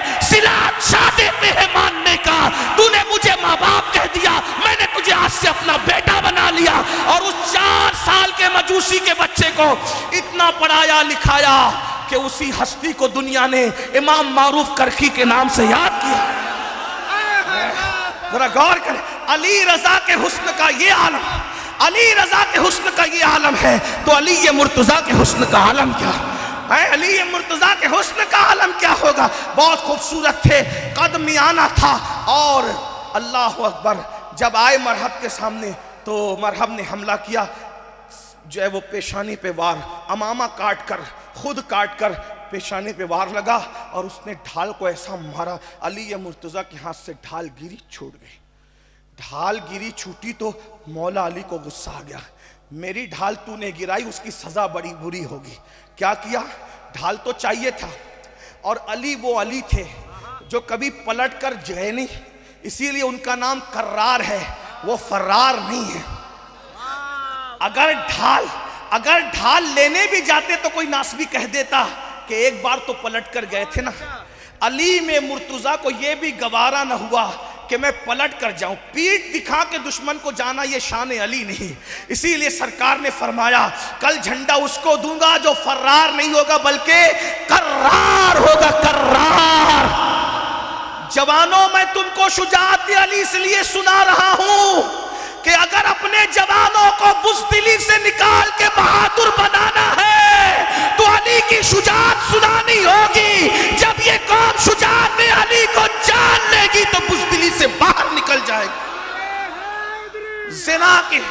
زنا کی فلمیں بزدل لوگ دیکھتے ہیں، مسجدوں کو ویران بزدل لوگ کرتے ہیں، لڑکیوں سے ناجائز دوستی بزدل لوگ کرتے ہیں، اپنے ہاتھ سے اپنی جوانی کا خاتمہ بزدل لوگ کرتے ہیں، اور جو وفادار ہوتے ہیں، وفا ہوتے ہیں، بہادر ہوتے ہیں، شجاعت رکھتے ہیں، وہ اپنی جوانی کو اپنے ہاتھ سے ضائع نہیں کرتے، لڑکیوں سے ناجائز دوستی نہیں کرتے، زنا کے اڈوں کو آباد نہیں کرتے۔ ان کی تو شان ہوتی ہے، نہیں تیرا نشیمن قصر سلطانی کے گنبد پر تو شاہی ہے، بسیرا کر پہاڑوں کی چٹانوں میں۔ عقابی روح جب بیدار ہوتی ہے جوانوں میں، نظر آتی ہے ان کو اپنی منزل آسمانوں میں۔ جس نے بھی بہادری کا کارنامہ انجام دیا ہے کہیں نہ کہیں وہ علی مرتضیٰ سے کنیکٹ تھا، تبھی دے سکا۔ مثال کے طور پر کربلا کے اندر بہادری کا کارنامہ علی مرتضیٰ کا بیٹا دے رہا ہے۔ سلجوکیوں کی دور حکومت کے اندر اللہ اکبر سبائی فتنے کا خاتمہ غوث اعظم کی شکل میں علی کا بیٹا کر رہا ہے۔ 90 لاکھ کو کلمہ پڑھانے والا کارنامہ علی کا بیٹا انجام دے رہا ہے۔ وارث دیوا، اسی طرح شاہ برکت اللہ، مخدوم اشرف جہانگیر سمنانی، اسی طریقے سے شیخ احمد رفاعی، سب کو دیکھتے چلے جائیے۔ جس نے اندلس کے ساحل پہ کشتیاں جلائی تھی اس کا تعلق بھی علی سے تھا۔ جس نے بیت المقدس کے اوپر اسلام کا پرچم لہرایا تھا اس صلاح الدین ایوبی کا تعلق بھی مولا علی سے تھا۔ یاد رکھنا ہم علی والے ہیں، لیکن وہ علی والے نہیں کہ علی کو مانے اور علی کے امام کو گالی دیں۔ ہم وہ علی والے نہیں ہیں کہ علی کو مانے اور علی کے امام کو گالی دیں۔ ہم تو وہ علی والے ہیں، علی بھی کرتے ہیں لیکن صدیق اکبر کی محبت کے ساتھ کرتے ہیں، فاروق اعظم کی محبت کے ساتھ کرتے ہیں، عثمان غنی کی محبت کے ساتھ کرتے ہیں۔ ہم علی کو بھی مانتے ہیں، اور 2.5 سال تک کے جس علی نے صدیق اکبر کے پیچھے نماز پڑھی ہے اس صدیق کو بھی امام مانتے ہیں۔ علی نے جس کو امام مانا ہے اگر وہ امام نہیں ہے تو دنیا میں کوئی امام پیدا ہی نہیں ہوا۔ اسی لیے ہمارے مرشد حضور محدث اعظم کے چوچوی نے کہا تھا مرتبہ حضرت صدیق کا یہ ہے سید، ہر فضیلت کے وہ جامع ہے نبوت کے سوا، ہر فضیلت کے وہ جامع ہے نبوت کے سوا۔ اللہ اکبر عرض کر رہا تھا جب مولا علی کی ڈھال زمین پہ گری ہے سوچا پلٹ کے جاؤں گا تو ناسبی تانا دیں گے کہ علی نے تو پیٹ دکھائی تھی، کب پیٹ نہیں دکھائیں گے، تمہارے گھر سے ڈھال کا انتظام کریں گے۔ لیکن وہ کیسے؟ تلوار سیدھے ہاتھ میں تھی، دوسرے ہاتھ سے، جس کو لوگ الٹا کہتے ہیں۔ ہم مولا علی کے لیے کسی چیز کو الٹا نہیں کہتے کیونکہ ہمارا مسلک مکمل ادب ہے، لیکن دوسرے ہاتھ سے خیبر کا دروازہ اکھاڑا ہے۔ تو نے میری ڈھال گرائی، اس کی سزا دیکھ لے مرحب کہ میں نے تیرے قلعے کے دروازے کو ڈھال بنا لی۔ اور اللہ اکبر 150 من کا دروازہ اٹھا کر مولا علی اس کو ڈھال بنا کر کے لڑتے رہے، اور جب اٹھا کر کے پھینکا ہے تو 40 لوگ مل کر بھی اس کو اٹھا نہ سکے۔ یہ طاقت ہوتی ہے جوانی کی جو گناہ سے بچ جائے، جو گناہ سے بچ جائے۔ تو بس اینڈ کرتے ہوئے کیا کہ گناہ سے بچ جاؤ۔ جب بھی دل چاہے گناہ کرنے کا ایک چیز سوچنا، اللہ دیکھ رہا ہے، بس کوئی دیکھے نہ دیکھے اللہ دیکھ رہا ہے۔ اور اس تصور سے کہ اللہ دیکھ رہا ہے، زندگی میں ایک گناہ چھوڑ دو گے، اللہ ساری زندگی کے گناہ معاف کر دے گا۔ میرے آقا علیہ السلام فرماتے ہیں، کوئی عورت پہ انسان کا قبضہ ہو جائے اور انسان اس سے زنا کرنے کی کوشش کرے اور کوئی روکنے والا نہ ہو، بس یہ سوچ کے کہ اللہ دیکھ رہے، آدمی دور ہو جائے، اللہ اسی وقت اس کو بے حساب جنت نعیم کا مستحق قرار دیتا ہے۔ اللہ دیکھ رہا ہے۔ ترمذی شریف کی ایک حدیث ہے جس کو میں اپنے الفاظ کے جامع میں، جس کو علامہ ابن الجوزی نے بھی لکھا اور بڑے بڑے بزرگوں نے لکھا، اپنے الفاظ کے جامع میں پیش کر رہا ہوں۔ حضور کو یہ حدیث خود اتنی پسند تھی، یہ واقعہ، کہ حضرت عبداللہ ابن عمر کہتے ہیں میں بچہ تھا، پھر بھی حضور سے میں نے 7 مرتبہ اس حدیث کو سنا، کچھ یاد رہے نہ رہے، یہ حدیث یاد رکھنا، اسی پہ میری بات پوری ہو رہی ہے۔ جوانی کی حفاظت کیجئے، جوانی کی قدر کیجئے، جوانی چلی جائے گی، پچھتاؤ گے پچھتاؤ گے پچھتاؤ گے۔ 16 سال سے شروع ہو کر 50 سال تک جوانی رہے گی، پھر چلی جائے گی۔ اللہ کے رسول علیہ السلام فرماتے ہیں، بنی اسرائیل میں ایک جوان تھا، اس کا نام کفل تھا، کفل۔ حضور کو بہت پسند تھا یہ واقعہ۔ حضور نے، ابن عمر نے 7 بار سنا، تو جو جوان اور بڑی عمر کے صحابہ تھے انہوں نے کتنی بار سنا ہوگا؟ کبھی کبھی کچھ لوگ یہ بھی سوچتے ہیں کیا ان مقرروں کو اور کچھ یاد نہیں رہتا، کبھی بات دہراتے ہیں۔ یاد رکھنا، یاد نہ رہنے پر ہی دہرایا نہیں جاتا۔ وَذَكِّرْ فَإِنَّ الذِّكْرَ تَنفَعُ الْمُؤْمِنِينَ، مومنوں کے سامنے باتوں یاد دلایا کرو، ان کو نصیحت کیا کرو، باتیں ریپیٹ کیا کرو، کیونکہ ان کو یاد دہانی کرانا فائدہ دیتا ہے۔ عالم ما کان و ما یکون نے جب ایک واقعے کو 7 مرتبہ ابن عمر کے سامنے بیان کیا تو یہ بھی یاد رکھنے کی بات ہے نا۔ کفل ایک جوان ہے، اپنے الفاظ کے جامع میں حدیث کا مفہوم پیش کر رہا ہوں، لیکن وہ عیاش ہے، گنہگار ہے، پاپی ہے، جوان ہے، پاپی ہے۔ یعنی اپنے الفاظ کے جامع میں کہ وہ اتنا بڑا پاپی ہے کہ روزانہ وہ اپنے بستر پر کوئی نئی لڑکی کی تلاش میں نکلتا تھا، روزانہ، اور روزانہ کسی نہ کسی حسن کے ساتھ وہ کھیلتا تھا، حسن کے ساتھ کھیلتا تھا۔ آج بھی لوگ جوانی کا استعمال اسی میں، لوگ سمجھتے ہیں انجوائے جوانی کا اسی میں کہ ہم پاپ کریں، زنا کریں۔ یاد رکھنا، نیکی سے بڑھ کر انجوائے کی کوئی چیز نہیں ہے، اور ہمارا مذہب دقیانوسی مذہب نہیں ہے۔ لوگ کہتے ہیں جو وہ دریاؤں کی سیر کو نہ جاؤ، ہم نے کہا کیوں نہ جائیں بھائی، جب ہمارے رسول صلی اللہ علیہ وآلہ وسلم سیر کے لیے گئے تو ہم کیوں نہ سیر کریں؟ بس اتنا ہے، سیر کو جاؤ، انجوائے کرو، گناہ مت کرو۔ حضور بھی سیر کو گئے، حضور کے سامنے 3 چیزیں پیش کی گئی سیر کے وقت، دودھ، پانی، شراب، ہے نا، دودھ، پانی، شراب، 3 روایتیں۔ دوسری روایت میں دودھ اور شراب، وہ یا رسول اللہ اس کو پیجئے، دونوں میں سے جو پسند کیجئے۔ حضور نے شراب نہیں پیا، دودھ پیا۔ کیا بتایا؟ سیر کو نکلو، دودھ پیو بھائی، شراب نہ پیو، سیر کرنے جاؤ۔ کس نے منع کیا؟ ایک بوڑھی عورت اپنی طرف بلا رہی تھی حضور کو، حضور نے اس کی طرف دیکھا ہی نہیں، حضور آگے بڑھ گئے۔ کسی نے سلام کیا، جواب دیا، تو حضرت بہت لمبی روایت ہے لیکن میں 2 باتیں کر کے بڑھ رہا ہوں۔ جبریل نے عرض کیا، حضور اچھا ہوا اس بڈھی کی طرف آپ نے نہیں دیکھا، وہ دنیا تھی، اور جس نے سلام کیا وہ ابراہیم علیہ السلام آپ کے جد امجد تھے، آپ نے ان کی طرف دیکھا، اچھا کیا۔ کیا اشارہ مل رہا ہے؟ سیر کے لیے جاؤ، عورتوں کو مت تکو، اللہ والوں کی زیارت کرو، انجوائے کرو بھائی، انجوائے، حرام مت کرو، گناہ مت کرو، اچھے کپڑے پہنو، اچھی سواریاں، اچھا موبائل، سب اچھا، کام بھی اچھے کرو، عمل بھی اچھے کرو۔ کفل کی عادت تھی روزانہ نئی لڑکی کی تلاش۔ ایک دن نئی لڑکی کی تلاش میں نکلا، جب نئی لڑکی کی تلاش میں نکلا دیکھا سامنے سے محلے کی خوبصورت لڑکی آ رہی ہے، اور اس لڑکی کو حاجت ہے پیسوں کی۔ یہ پیسے صرف سمجھانے کے لیے، وہ وقت تو پیسوں کا نہیں تھا، درہم و دینار کا وقت تھا، لیکن سمجھانے کے لیے پیسوں کی حاجت تھی۔ اور ایک بات یاد رکھنا اچھی طرح سے، سلیگوڑی اور قرب و جوار سے آنے والوں، آج جو رونا روتے ہو نا اپنے جلسوں میں، مسلمانوں کی بیٹیاں بھاگ رہی ہے، مرتد ہو رہی ہے، لوگ مرتد ہو رہے ہیں، کافر ہو رہے ہیں، جلسے میں درد بھری باتیں کرنا مرتد کے فتنے کا حل نہیں ہے، فتنہ ارتداد کا حل نہیں ہے، جب تک کہ اس مرض تک نہ پہنچو کہ لوگ مرتد کیوں ہو رہے ہیں۔ پہلی بات تو جتنی تعداد مرتد ہونے والوں کی بتائی جا رہی وہ صحیح نہیں ہے، چند گئے، چند لوگ گئے، سب نہیں، لیکن گئے کیوں؟ 80% لوگ وہ ہیں جن کے باپ کے علاج کے لیے اس قوم نے مدد نہیں کی، جن کی شادیوں کے لیے 30 35 سال کی عمر کی لڑکیاں ہو گئی، کوئی ان کو رشتہ دینے کے لیے نہیں پہنچا. کیوں؟ کیونکہ ان کے پاس جہیز دینے کے لیے بھیک میں پیسے نہیں تھے. ہم کسی کی مدد نہیں کرنا چاہتے اور سوچتے ہیں کہ ان فتنوں پر ہم کنٹرول کر لیں گے.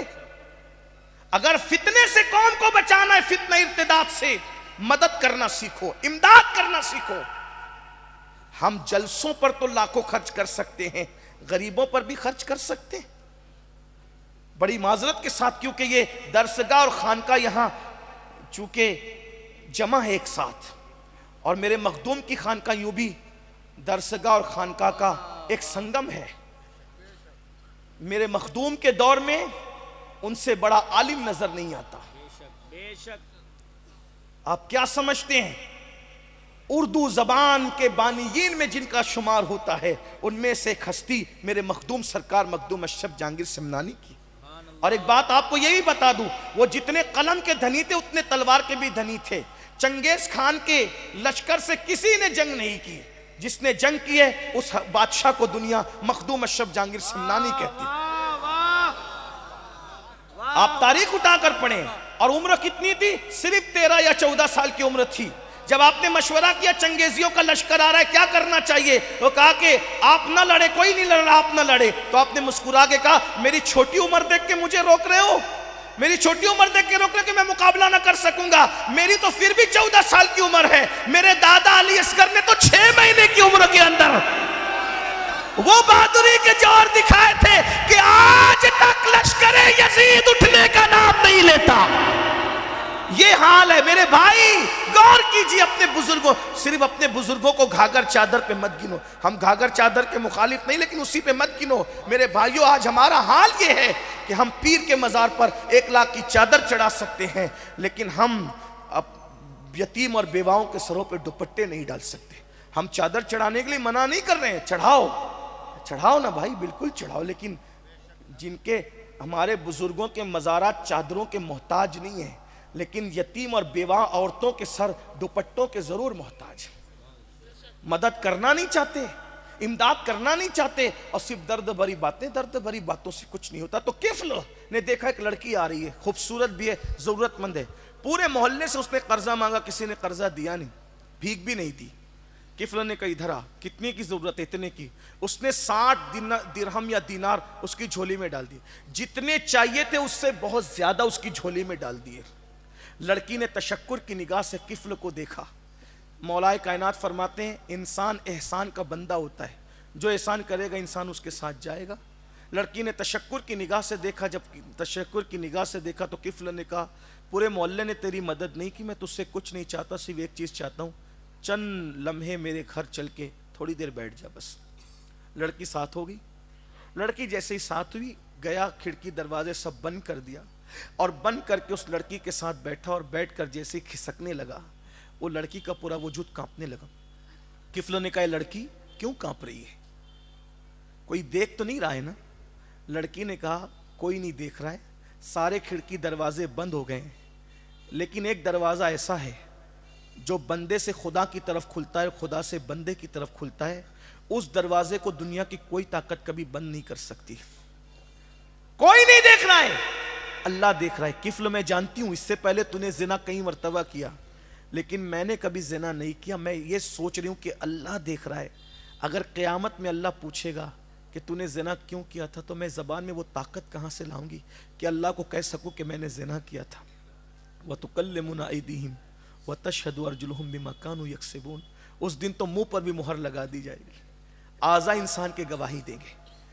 کفل نے جیسے ہی سنا اللہ دیکھ رہا ہے، لڑکی کانپ رہی ہے، اور وہ کہتی ہے کہ تو نے کئی بار یہ گناہ کیا، میں نے آج تک نہیں کیا، اللہ کو میں جواب کیا دوں گی؟ اللہ دیکھ رہا ہے، بس اتنا سننا تھا. کہتے ہیں دل سے جو بات نکلتی ہے دل میں اترتی ہے. کفل نے کہا یہ لڑکی جب اللہ دیکھ رہا ہے اور تو غریب ہو کر اللہ سے اتنا ڈرتی ہے، تو مجھے مالدار ہو کے اللہ سے کتنا ڈرنا چاہیے. چلی جا، یہ ساری رقم لے کر چلی جا، جا، آج کے بعد میں تجھے کبھی پاپ کی نظر سے نہیں دیکھوں گا، اور تجھے کیا کسی کو نہیں. کہتے ہیں کہ لڑکی جیسے ہی گھر کے باہر نکلی، موت کا فرشتہ گھر میں آ گیا، اور اسی وقت تو اس کی روح نکال لی. کس کی؟ کفل کی. اس کا مطلب اگر کفل توجہ، کفل اگر اس لڑکی کو نہیں چھوڑتا تو کس حالت میں موت آتی؟ یہ سوچ کر کے بعد میں توبہ کر لیں گے۔ توبہ کی مہلت پر کبھی گناہ مت کرنا۔ اگر توبہ کرتے کرتے موت آ گئی تو اللہ کو منہ کیا دکھاؤ گے؟ حجام کی کرسیوں پہ بیٹھ کے داڑھی منڈانے والوں، موبائل میں نرم نرم گدوں پہ لیٹ کر زنا کی فلمیں دیکھنے والوں، گانے سننے والوں، پکچر دیکھنے والوں، عورتوں پہ پاپ کی نظریں ڈالنے والوں، اگر یہ سوچتے ہو کہ بوڑھے ہو کے سدھر جائیں گے، اگر یہی کام کرتے کرتے موت آ گئی تو اللہ کو منہ کیا دکھاؤ گے؟ کیا حدیث پاک نہیں سنی؟ جو جس حالت میں مرے گا اسی حالت میں اٹھایا جائے گا۔ کس حالت میں اٹھو گے سوچو۔ اللہ اکبر۔ کفل نے لڑکی کو باہر کیا، موت کا فرشتہ اندر آیا، اس کی روح نکالی، جنگل کی آگ کی طرح پورے محلے میں بات پھیل گئی، کفل مر گیا، مر گیا، مر گیا، مر گیا، کفل مر گیا، مر گیا۔ بہت زاہدان خشک نے باتیں کی ہوگی، اتنا پاپی تھا، پتہ نہیں اس کا منہ کیسا ہوگا، اس کا کیا حال ہوگا، کیا ہوگا، کیا ہوگا اور کیا ہوگا۔ زاہدان خشک تو ایسی باتیں کرتے ہیں، لیکن کچھ ایسے بھی اہل عشق ہوتے، کہا رے کچھ بھی تھا لیکن تھا تو مسلمان، چلو اس کے جنازے میں چلتے ہیں۔ جب اس کے گھر پہ آئے تو کیا دیکھا؟ اس کے گھر کے دروازے پر نور کے قلم سے لکھا ہوا تھا، ان اللہ تعالی قد غفر للکفل، ان اللہ تعالی قد غفر للکفل، اللہ نے کفل کی مغفرت کر دی۔ کیوں؟ کفل نے اللہ کے ڈر سے کہ اللہ دیکھ رہا ہے، صرف ایک گناہ چھوڑ دیا، اللہ دیکھ رہا، اس تصور سے ایک گناہ چھوڑ دیا، اللہ نے اس کے ساری زندگی کے گناہوں کی مغفرت فرما دی۔ میری قوم کے جوانوں، جب دل گناہ کرنے کو چاہے، نفس گناہ پر ابھارے، یہ سوچو کہ کوئی دیکھے نہ دیکھے، اللہ دیکھ رہا ہے، ایک گناہ کم سے کم زندگی میں چھوڑ کر کے دیکھو، اللہ ساری زندگی کے گناہ معاف کر دے گا۔ اللہ مجھے آپ سب کو عمل کی توفیق دے۔ گفتگو کے درمیان اگر کوئی غلطی ہو اللہ تعالیٰ معاف فرما دے۔ استغفر اللہ ربی من کل ذنب واتوب الیہ وما علینا الا البلاغ۔ السلام علیکم ورحمۃ اللہ وبرکاتہ۔ یہ جو ٹیمپوریری لائن ہے اس کو پرماننٹ کرنے کے لیے 5 منٹ کے لیے لائن کاٹنا